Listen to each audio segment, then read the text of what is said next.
But That's just for the monatomic gas, right? well, this we didn't restrict it to being monatomic. What we said, I don't know, last Monday or Wednesday, something like that, when we were defining what we meant by temperature, we said that the total translational kinetic energy for our ideal gas was 3/2 nRT or 3/2 capital N kBT. But here we can make a stronger statement. That stronger statement is that if it's a monatomic gas, well, the only place we can put energy is in translational kinetic energy. And so this time we really can say that the internal energy of our ideal monatomic gas is 3/2 nRT. Does that distinction make sense? Yeah. So that statement is true for an ideal monatomic gas. But we're able to say that the E internal is then 3/2 N kBT. Oops.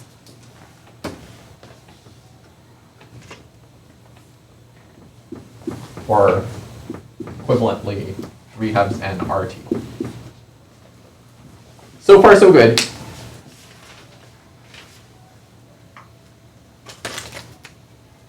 Yay? Okay. I'd like to define, there's our clock, CV, and I'm going to call this the molar specific heat at constant volume.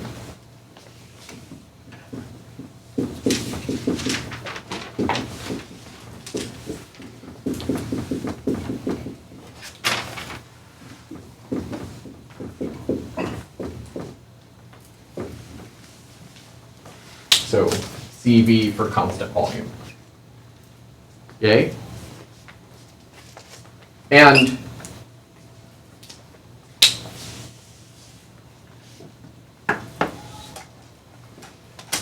since I have a multitude of ways of getting from one isotherm to another isotherm, let's imagine going straight up from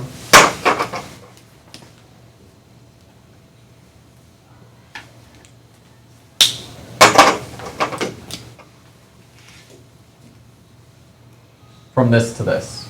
Yeah? Do you agree that for our ideal monatomic gas,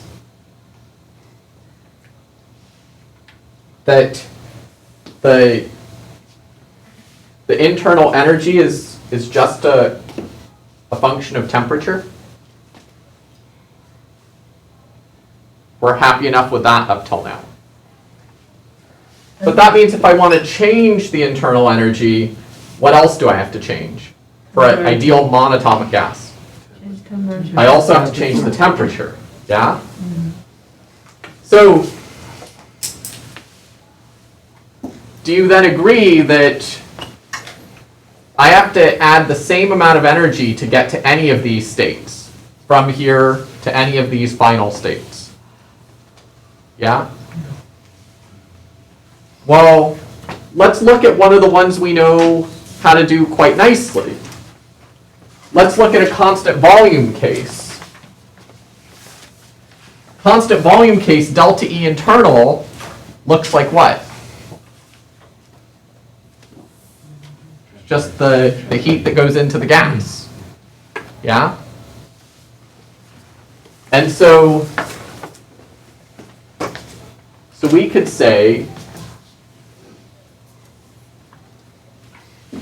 that Q is equal to what?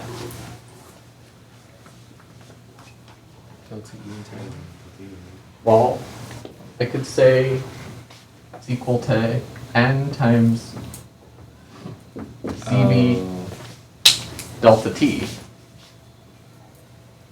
Yay? What does that say CV has to be for our ideal monatomic gas? With R? Close. You're 2/3 of the way there? 3/2R. 3/2R. Yeah? So for an ideal monatomic gas,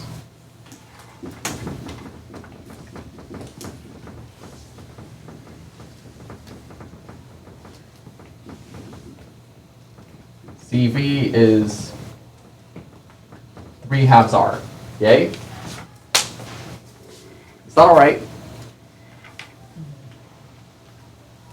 What if, and you're going to be cranky with me because I can't draw P is proportional to 1/V, right?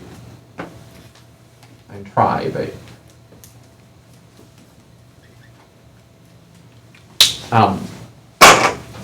what if I wanted to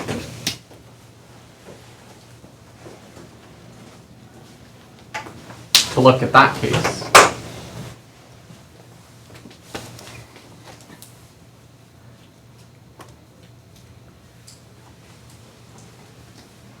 Constant pressure. So if I looked at a constant pressure one, this time I'm also doing work, right? Yay. So in this case, we could also give that Q is equal to N, drats.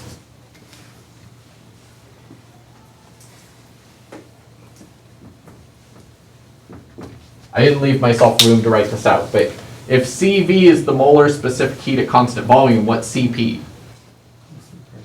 The molar specific heat at constant pressure, yeah? In this case,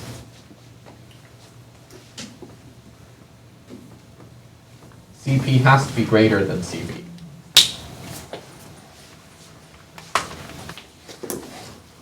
And we will get there momentarily, but Why is it that has to be greater than CP? so in this case, I'll do this more formally, I think, today. In this case, I'm adding internal energy. I'm not doing any work, right? But in this case, what is the gas doing? Is it expanding or contracting? Expanding. So the gas is expanding. So the work done on the gas is negative. So if the work done on the gas is negative, but I need to get to the same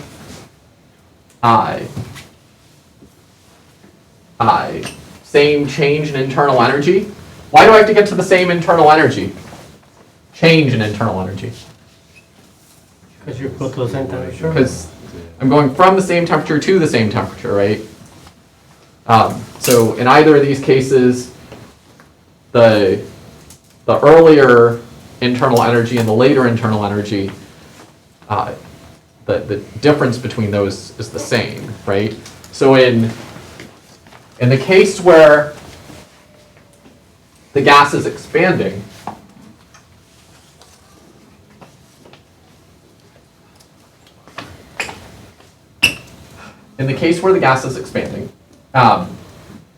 the work done on the gas is negative, right? And so what does that say about Q to get to the same value of delta E? Oh, more energy has to I put need in. more Q, Okay. yeah? Yeah. Is CP not a constant then? Because CP is a constant. but if it's being compressed, then it would have to be less than CV. No.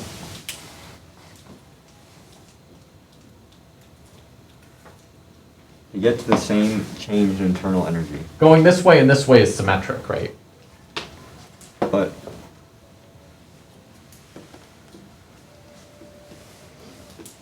If it's being compressed, then the work on the gas is positive.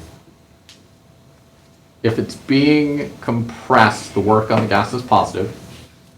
So then Q would have to be less than NCV change in T for it to have the same change in internal energy.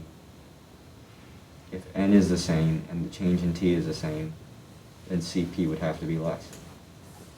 But the change in internal energy has flipped signs in that case. Oh, I see, yeah. And so I still, magnitude-wise, need the same Q. Yeah? So, I'm not sure if I'm correct, but, so what you just explained implies that regardless of what path we take, as long as we go from the lower T to the higher T, we always have the same change in internal energy?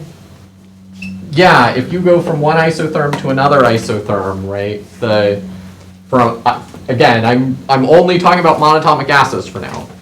Then the change in internal energy is just proportional to the change in temperature on an absolute scale.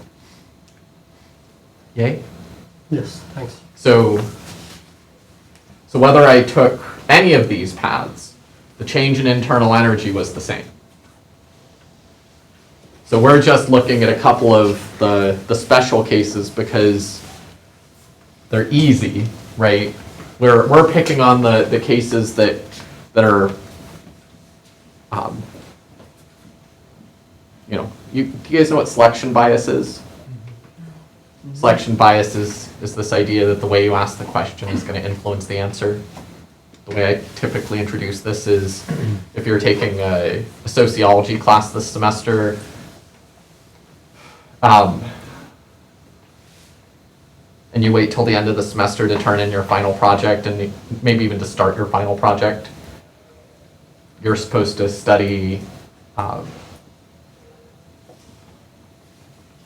do people really celebrate milestones?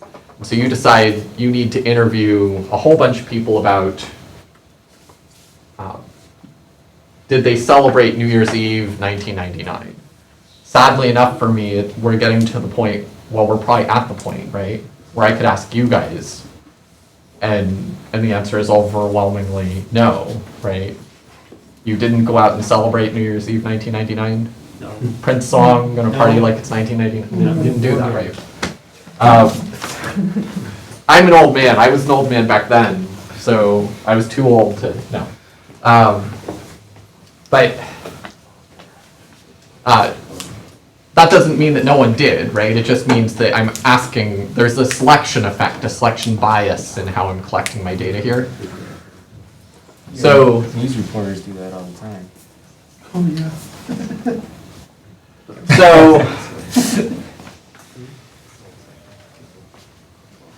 So,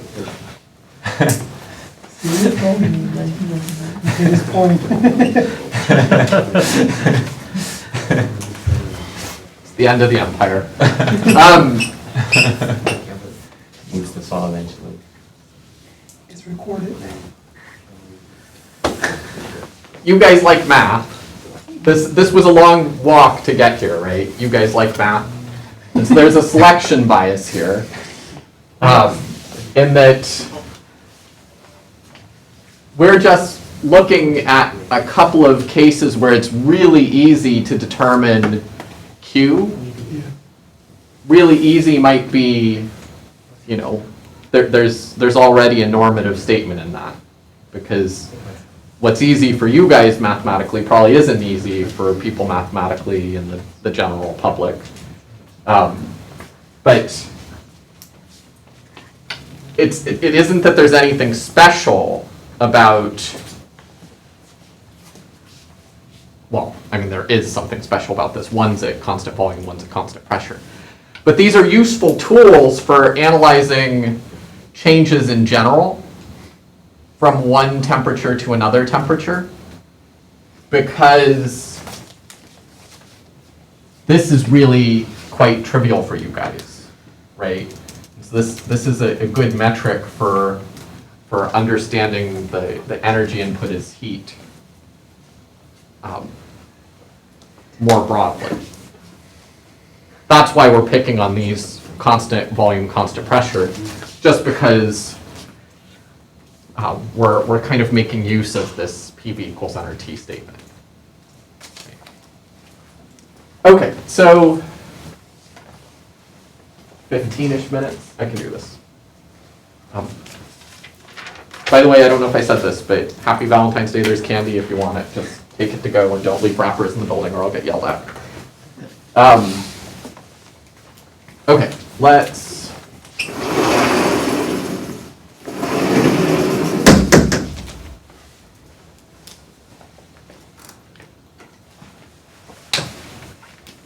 Let's try this one more time. I think I can get through this.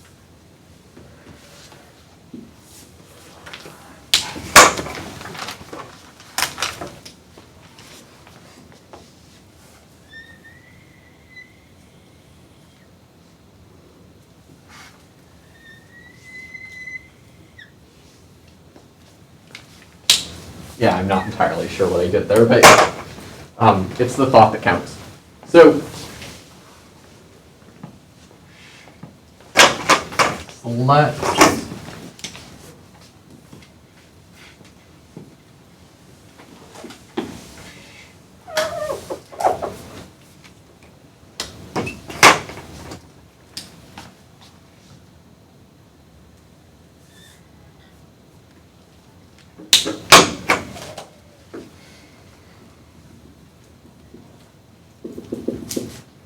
let's look at a couple of straightforward cases. So, I think I call this F and F prime again because I'm and T plus delta T.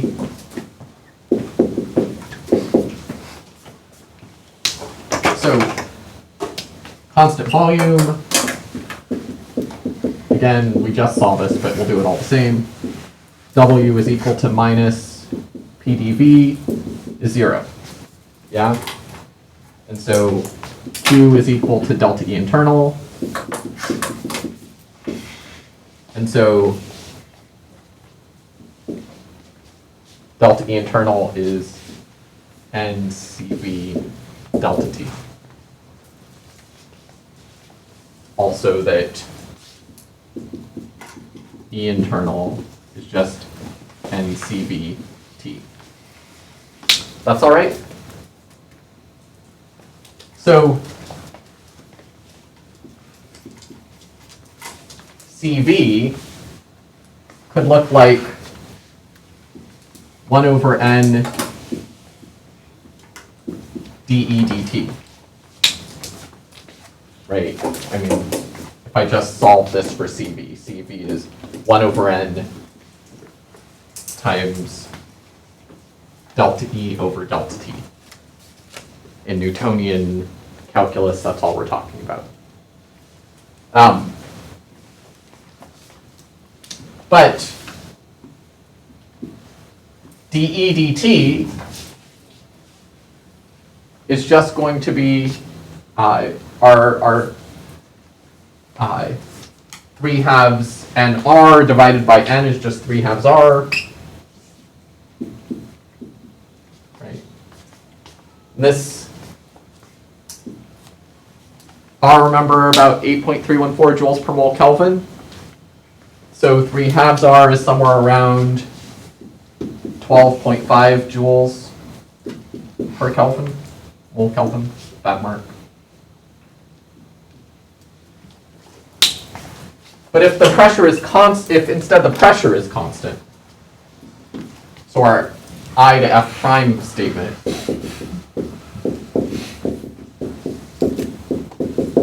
then we have Q is NCP delta T. Let me leave myself more room than this. I'm going to wind up being sad.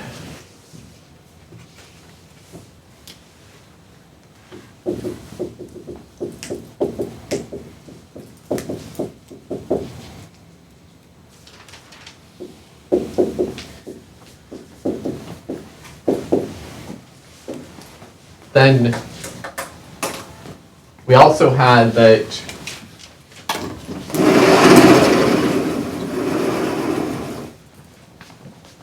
for constant pressure, work just went as minus P delta V.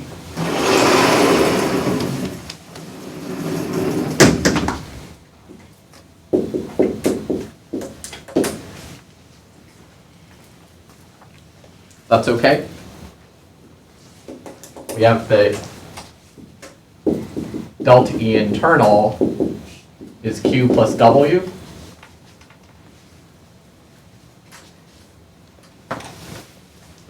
So this just winds up being N Cp delta T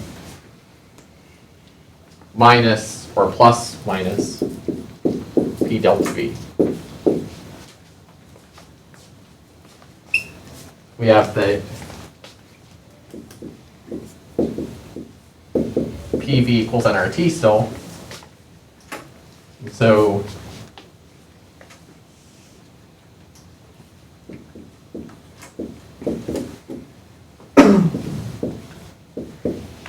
if we hold pressure fixed but change the temperature,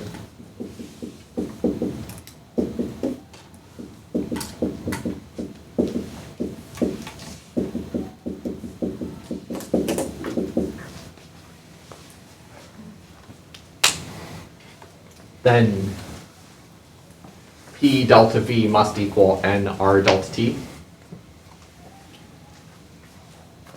And so delta E internal is equal to NCV delta T. We already got that guy.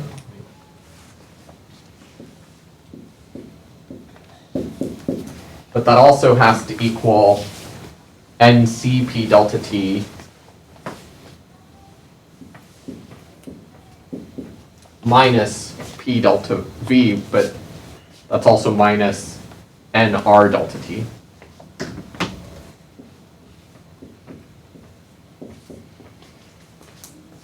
that actually on my screen or not? Just barely, okay.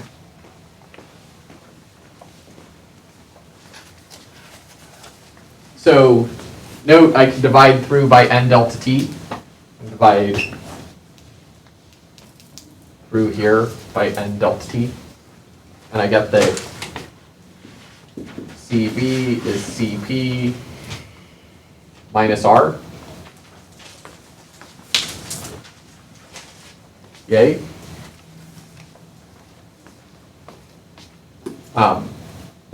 And so I don't know, this seems silly at this point. But CP minus CV is equal to R. But we already said that CV was 3/2 R. And so what does that say CP is?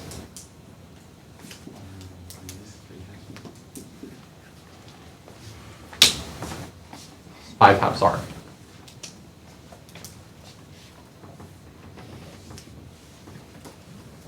Again, when is this true? Monatomic. Ideal monatomic, right?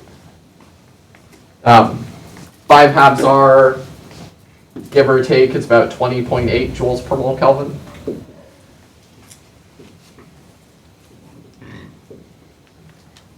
What was R again? R is the ideal gas constant, 8.314 joules per mole Kelvin. Something that will be useful to us, I guess, on Wednesday, because I don't think it will be useful to us today, is this term gamma. And gamma we are going to define as CP over CV. And so 5/2 divided by 3/2 is 5/3, about 1.67.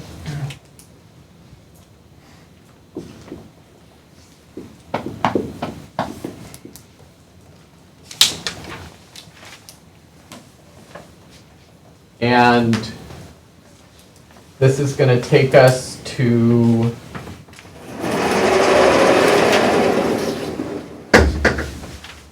the last on our special cases list for now, the adiabat.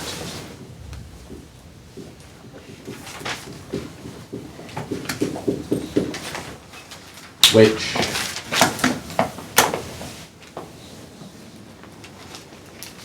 could have sworn. No?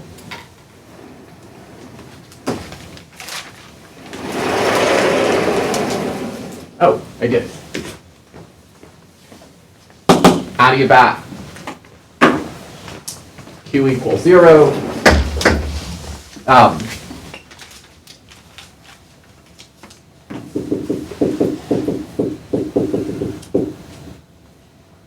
So Q equals 0 and PV to the gamma is going to be held constant.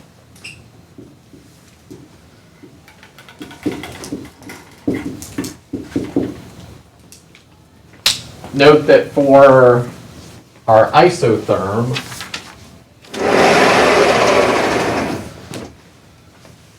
we had that P times V to the 1 was a constant. For an adiabat, we're going to tell you that P times V to the gamma is going to be constant. It's kind of hard to differentiate on a PV diagram just by qualitatively looking at it, the difference between P times V to the 1 being constant and P times V to the 5/3 being constant. So I don't want to overpromise here, but I think that I'm not lying, although I reserve the right for this to be my one lie of the day. I think anytime I'm employing isotherms, adiabats, I'll tell you whether it's an isotherm or an adiabat. I don't think I'm lying about that. I'll give it more thought, but I don't think there's going to be any problems where I would just expect you to observe it straight away.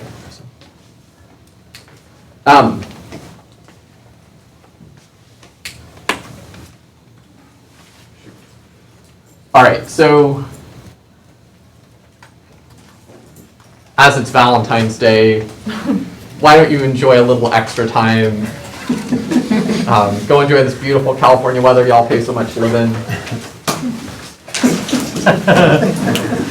Extra 70 seconds. You're welcome. But don't worry, I'm going to collect this back at some point this semester. As always, guys are awesome. Have wonderful days. Thank you for stopping by. Don't be strangers. Enjoy your days, but not so much that we don't see you next time. Why would the PV be constant? If you want candy, help yourself.